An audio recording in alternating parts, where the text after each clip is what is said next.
今日係7月2號星期三，幫港出聲，即日快遞同大家討論美國政商兩大巨頭特朗普同馬斯克，本來恩愛如情侶，最終都因為大而美法案嘅利益問題而分手。特朗普更加表示考慮驅逐馬斯克。曾經恩愛無比、如膠似漆嘅美國總統特朗普同前美國政府效率部首長馬斯克關係忽然急轉直下。雖然馬斯克曾經一度浪子回頭，態度軟化，不過最終兩人都徹底咁鬧翻。原因好簡單，就係利益。特朗普上任至今，大家都可以睇到佢做嘅嘢一直都係為咗自己家族利益為主。喺加密幣股市上面，佢嘅家族相關人士已經瘋狂咁賺咗幾多個億。反而喺國家方面就唔見佢有做過啲乜嘢有利嘅決策，只係不停咁樣為國家樹敵，令國家走上衰落之路，損國利己。反正佢都冇連任嘅可能，最後一屆嘛，做得幾差都唔使承擔後果啦。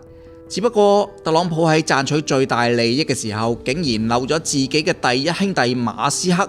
佢聲稱為咗美國再偉大嘅大而美法案，甚至會令馬斯克失去咗唔少嘅補助。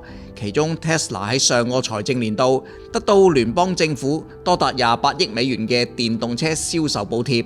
喺大而美法案之下，相關嘅補貼可能遭到大幅削減。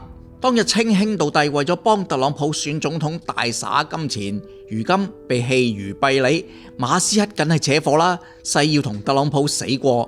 唔單止口出惡言，指美國被肥豬黨專政，又揚言如果法案通過就會組新政黨云云，擺明同特朗普勢不兩立。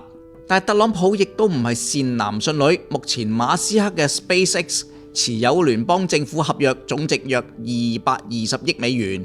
據報美國國會正推動太空總署同其他私營企業合作。佢又表示考慮將馬斯克驅逐出美國，並要以政府效率部應對馬斯克。話政府效率部係可能要反噬馬斯克嘅怪物。又話馬斯克獲得嘅美國政府補貼可能比歷史上任何人都要多。話政府效率部應該調查一下。話如果冇咗呢啲補貼，馬斯克可能要關閉企業，返回位於非洲嘅南非老家。